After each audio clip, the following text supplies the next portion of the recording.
Hello everyone. So here we are going to start class 10th civics. The first chapter is the Union Legislature, the Rajya Sabha and the Lok Sabha. So the scope of your syllabus is definition of the federal setup in India, Lok Sabha, term, composition, qualification for membership, parliamentary procedure, a brief idea of session, quorum, question hour, adjournment and no confidence motion, speaker, election and function. Rajya Sabha also same composition, qualification or membership, election, term, presiding officer, powers and function of Union Parliament legislature, financial amendment of the constitution, control over executive, exclusive powers of the two houses. Important terms, events and persons and dates. So the important key terms are first the universal adult franchise. तो universal adult franchise क्या होती है? Every citizen of India who is minimum, जो भी citizen India के जिनकी minimum age 18 years हो गई हो, has a right to vote to the to elect the representatives of to the parliament and state legislature. She possess the right without any discrimination. Got it? Reservation of seats to give due representation to the scheduled caste and scheduled tribes. The constitution provides reservation of seats from a reserved constituency. Persons belonging only to these caste and tribes can contest the election. तो schedule caste schedule tribes पता है कि हमारी constitution में इन लोगों को क्या मिलता है? रिजर्वेशन मिलता है. तो to for the upliftment of the society के लिए शेड्यूल कास्ट शेड्यूल ट्राइब्स को रिजर्वेशन दिया जाता है हमारे इंडियन कॉन्स्टिट्यूशन में. अब आता है सेशन ऑफ द पार्लियामेंट. तो सेशन ऑफ द पार्लियामेंट क्या होता है कि it is a long period during which the house meets to conduct its business in parliament should hold at least 2 session in year. देखो, जो session of the parliament होता है वो एक टाइम पीरियड होता है जो हाउस रहते हैं जैसे लोकसभा है, तो meet to conduct its business. Lok Sabha और राज्यसभा हाउस में मीटिंग कंडक्ट करते हैं अपने अपने बिजनेस के लिए. तो parliament should hold at least 2 session in a year. तो हर 6 महीने में 6 मंथ में क्या होता है? एक सेशन हो जाता है. तो ऐसे पूरे ईयर में 2 सेशंस हो जाते हैं. अब आता है क्वेश्चन आर. तो क्वेश्चन का आर क्या होता है? क्वेश्चन आर होता है कि it is a time period of or device through which the house seeks information from the government. तो ये टाइम पीरियड रहता है और एक डिवाइस है क्वेश्चन आर जिससे हाउस क्या सीख करता है, हाउस के लोग क्या सीख करते हैं? इन्फॉर्मेशन जानकारी लेते हैं किसके? गवर्नमेंट की. Okay. Next is adjournment motion. तो जो एडजॉर्नमेंट मोशन है तो it is a motion to which the routine business of the house is postpone. जो routine business of the house postpone हो जाता है. अब क्यों पोस्टपोन होता है? रीज़न इसका ये है एडजॉर्नमेंट मोशन का कि after this urgent matter related to national importance are discussed.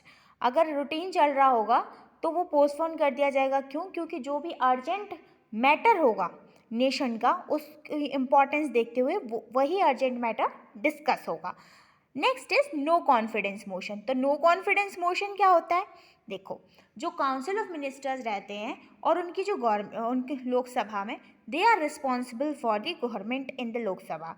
And if a motion on expressing no confidence in government is moved by the opposition and is passed, the government has to resign.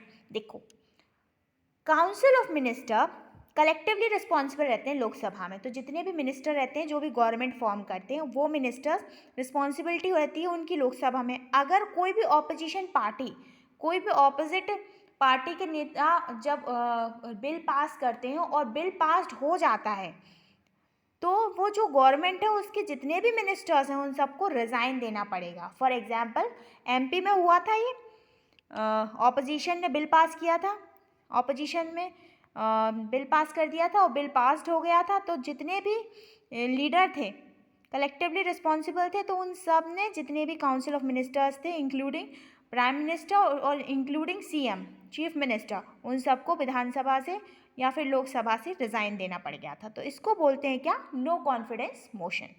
अब आते हैं constituency की तरफ। It is a well defined territorial area which is also called upon to elect a member to represent it in the Lok Sabha और legislative assembly. ये well defined area रहता है कि कोई भी कॉन्स्टिट्यूएंसी की सीट रहती है, लोकसभा की सीट हो या फिर लेजिस्लेटिव असेंबली की सीट हो। क्वारम, क्वारम की डेफिनेशन है कि quorum is a minimum number of members required to be present in Lok Sabha Rajya Sabha before a meeting is allowed to begin. 1/10 of the total members of the Lok Sabha, Rajya Sabha must be present at the beginning of a sitting of the house including the presiding officer। देखिए quorum की संख्या होती है 1/10, okay. 1/10 member किसी भी house के, इधर लोकसभा हो या फिर राज्यसभा हो, प्रेजेंट रहना चाहिए कोई भी बिल को पास करने के लिए, ठीक है। और इंक्लूडिंग प्रिसाइडिंग ऑफिसर, जो भी प्रिसाइडिंग ऑफिसर हो वो भी प्रेजेंट रहना चाहिए, तभी क्वारम कंप्लीट होती है। मनी बिल क्या है?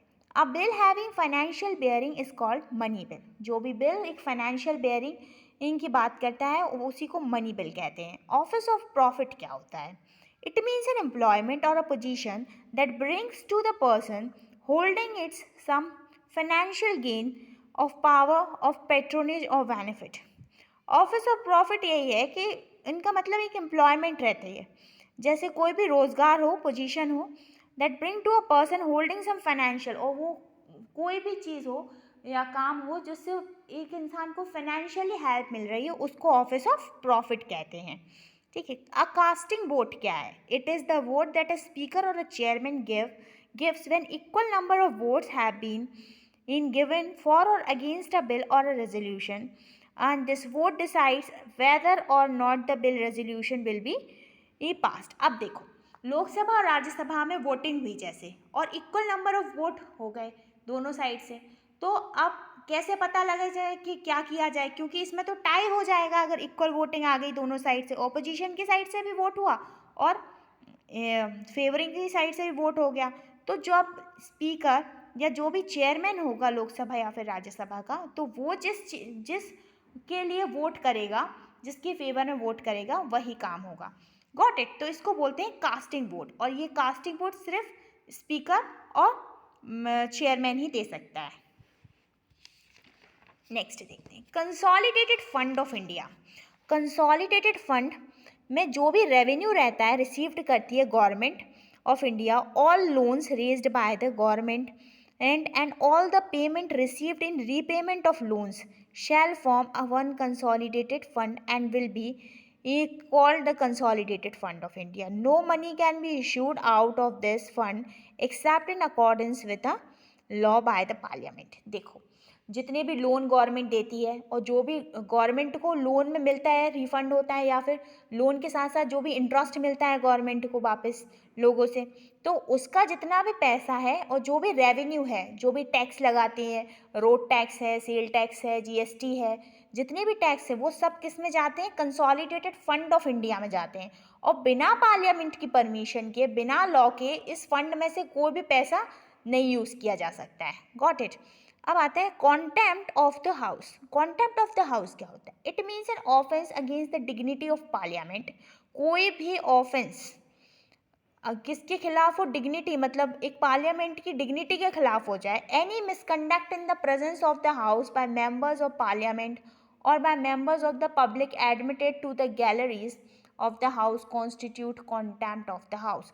तो इसमें क्या है, कोई भी मेंबर पार्लियामेंट की क्या नहीं कर सकता है, पार्लियामेंट की डिग्निटी के साथ ऑफेंस, खिलाफ नहीं जा सकता है पार्लियामेंट के, तो उसको क्या बोलेंगे? कॉन्टेम्प्ट ऑफ द हाउस हो गया ये। तो on the basis of the relation between the centre and the state government are of two types. दो टाइप की गवर्नमेंट होती है, ठीक है।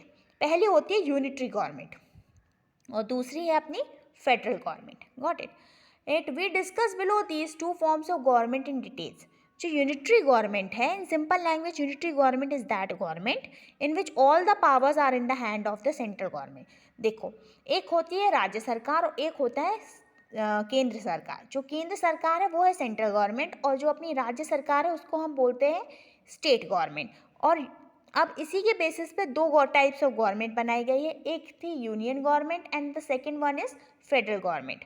जो यूनिटरी गवर्नमेंट है उसमें सिंपली जितना भी पावर है उनका वो किसके अंडर लाई करता है, सेंटर के, तो उसको बोलते हैं हम यूनिटरी गवर्नमेंट। और the powers being used by the local government are delegated to them by the central government and the central government can increase or decrease their power. और सेंट्रल गवर्नमेंट के पास इतना राइट होता है कि वो क्या कर सकती है, इंक्रीज भी कर सकती है पावर को, डिक्रीज भी कर सकती है पावर को। Countries like England, Japan, France, Italy etcetera have unitary government. अब कैरेक्टरिस्टिक्स क्या है और फीचर्स क्या हैं यूनिटरी गवर्नमेंट के, तो in unitary government all the powers are in the hand of one central government. There is no division of subject between the centre and the state as all the subjects are in the hand of one central government. The principle of single citizenship is adopted. There is no provision of separate citizenship or provinces. देखो characteristics कुछ इस types हैं कि जो unitary government है उसमें सारा power किसके अंडर लाई करता है, सेंट्रल गवर्नमेंट के अंदर लाई करता है। और कोई भी जितना सब्जेक्ट होते हैं कि इनके ऊपर लॉ कौन फ्रेम करेगा, कोई भी सब्जेक्ट होता है जैसे पुलिस है, रेलवेज हैं, इन सब के ऊपर लॉ कौन फ्रेम करेगा, इन सब के ऊपर लॉ फ्रेम करेंगी सेंट्रल गवर्नमेंट। तो कोई भी सब्जेक्ट के ऊपर स्टेट नहीं फॉर्म करेगी रूल, क्यों अंडर यूनिटरी गवर्नमेंट सारे सब्जेक्ट्स के अंदर कौन रूल फ्रेम करेगा, इस सब किसके अंडर में जाएंगे, सेंट्रल गवर्नमेंट के अंदर में जाएंगे। अब आता है प्रिंसिपल ऑफ सिंगल सिटीजनशिप। और यहाँ पे जितने भी लोग रहते हैं, जैसे हम लोग इंडिया में हैं तो इंडिया में कौन सी सिटीजनशिप चलती है, सिंगल सिटीजनशिप का चलती है, हम लोग इंडियंस हैं, गॉट इट। तो यहाँ पे क्या सिंगल सिटीजनशिप रहेगी, अडॉप्ट रहेगी। और there is no provision of, कोई भी प्रोविजन नहीं रहेगा कि कोई भी सेपरेट सिटीजन का सिटीजनशिप ले किसी भी प्रोविंस की, मतलब किसी भी स्टेट की। तो मान लीजिए फॉर एग्जांपल जैसे आई बिलोंग्स फ्रॉम एमपी, तो हम ये नहीं कह सकते हैं कि हम एमपी के सिटीजन हैं, हम ये बोलेंगे कि हम एक इंडियन हैं। इसलिए सिंगल सिटीजनशिप किसका फीचर है, एक यूनिटरी गवर्नमेंट का फीचर है। अब आता है हमारा सेकंड जो है फेडरल गवर्नमेंट। जो फेडरल गवर्नमेंट है कि in the federal government there is a dual administration, दो टाइप का एडमिनिस्ट्रेशन रहता है। And there is a distribution of powers between the centre and the state in accordance with the constitution. और जो powers हैं वो किस में बटे हुए हैं, सेंटर में भी पावर बटा हुआ है और स्टेट में भी है। तो both the government run the administration independently, और दोनों ही गवर्नमेंट अपना जो एडमिनिस्ट्रेशन है वो अपने इंडिपेंडेंटली रन कर रहे हैं। एंड डू नॉट इंटरफेयर, कोई भी किसी के काम में इंटरफेयर नहीं करते, unnecessary in the affairs of one another. The first federal government was established in the USA by the constitution adopted on 4 मार्च 1789। जो पहली बार और फेडरल गवर्नमेंट फॉर्म हुआ था वो कहाँ फॉर्म हुआ था, यूनाइटेड स्टेट्स ऑफ अमेरिका में। कॉन्स्टिट्यूशन अडॉप्ट किया गया था यहाँ पे फेडरल कॉन्स्टिट्यूशन ऑन 4 मार्च 1789 में। अब देखते हैं characteristics of the federal government.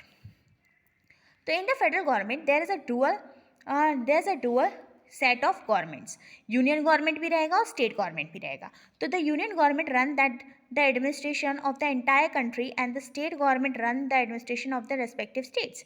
Both the governments are independent and their representative spheres. देखो दोनों ही गवर्नमेंट क्या रहेंगी, इंडिपेंडेंटली वर्क करेंगी, कोई किसी के काम में इंटरफेयर नहीं करेगा, ठीक है। तो इसको बोलेंगे क्या, फेडरल गवर्नमेंट बोलेंगे। द सब्जेक्ट आर डिवाइडेड, और दोनों ही गवर्नमेंट में क्या उनके सब्जेक्ट्स कि जिन जिन सब्जेक्ट्स पर वो लॉ बनाएंगी, लॉ फ्रेम करेंगी, वो डिवाइड रहेंगे। The subjects of national importance are given to the central government, very subject of local importance to the state government and of common importance are keep in the concurrent list. देखो जो subject national importance के रहेंगे वो centre को दिए जाएंगे, और जो लोकल इंपॉर्टेंस के रहेंगे वो सब्जेक्ट किसके पास जाएंगे, अपने स्टेट गवर्नमेंट के पास जाएंगे। और जो भी कॉमन सब्जेक्ट रहेंगे, कॉमन इंपॉर्टेंस रहेंगे, वो कहाँ कॉन्करेंट लिस्ट में जाएंगे, उन पर कोई भी वेदर सेंटर हो या स्टेट हो वो कॉन्करेंटली लॉ फ्रेम कर सकती हैं। अब आते हैं government in India. Article 79 of the Constitution of India provided that there shall be a parliament for the union which shall consist of the president and two houses to the known